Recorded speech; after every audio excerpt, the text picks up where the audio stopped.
முத்தழகு சீரியல்ல நாளைக்கு என்ன நடக்க போகுதுன்னு பார்க்கலாம். ரெஜினா உடனே பூமியை இதே மாதிரி விடக்கூடாது அப்படின்னு சொல்லி தயா கிட்ட சொல்லி பேச்சியம்மா வீட்டுக்கு 2-3 ஆளை அனுப்புற. தயா கர்ப்பமா இருக்க பொண்ணை அப்படியே வச்சுக்கிட்டு இருக்கீங்க. நம்ம ஊர்ல கர்ப்பமான பொண்ணுக்கு தீர்த்தம் கொடுப்பாங்க, சடங்குலாம் செய்வாங்கல்ல. என்ன பேச்சியம்மா நீ சும்மா இருக்கிற?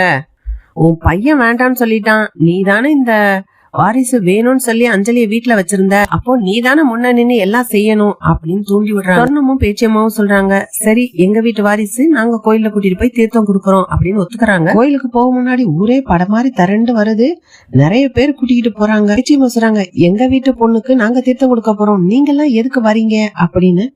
இந்த தயா தான் இவ்வளவு ஆள்களையும் ஏற்பாடு பண்ணி கூட்டிட்டு வராரு. இதுல ரெஜினாவும் வர்றாங்க வேற. கோயிலுக்கு போய் தீர்த்தம் கொடுக்கலாம் அப்படின்னு சொல்லி ஏற்பாடுலாம் பண்ணி இருக்கும் போது அங்க இருக்க சாமியார் சொல்றாரு, கர்ப்பமா இருக்க பொண்ணுக்கு இந்த தீர்த்தம் கொடுக்கறது கரெக்டு தாம்மா, குழந்தைக்கும் தாய்க்கும் நல்லது. ஆனா கர்ப்பம் இல்லாத பொண்ணு இத குடிச்சா அந்த பொண்ணோட உயிருக்கே ஆபத்துமா அப்படின்னு சாமியார் சொல்றாரு.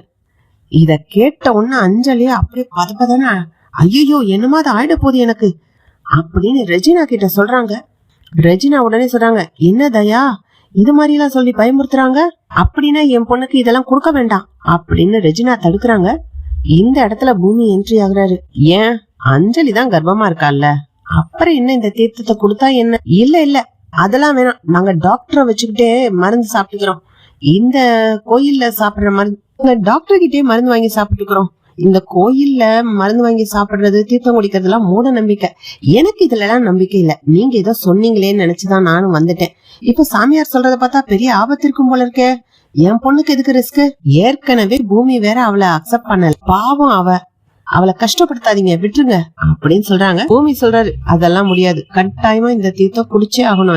அஞ்சலி தான் கர்ப்பம்னு சொல்றீங்கல்ல, அதான் 2 ஹாஸ்பிட்டல்ல போய் 2 டாக்டர்கிட்ட செக் பண்ணி கன்ஃபார்ம் பண்ணிருக்கீங்கல்ல, அப்புறம் என்ன தைரியமா குடிங்க அப்படின்னு பூமியும் கிண்டல் பண்றாரு. இதுக்கு முன்னாடியே இவங்க தீர்த்தம் குடிக்க வர்றாங்கன்னு தெரிஞ்ச உடனே பூமி அந்த சாமியார் கிட்ட இந்த மாதிரி சொல்லுங்க, உண்மையிலே அவ கர்ப்பமா இருந்தா குடிச்சிருவா, இல்லன்னா அவ குடிக்க மாட்டாள்ல, இத வச்சு கண்டுபிடிக்கலாம் அப்படின்னு யோசனை சொல்லியிருந்தாரு.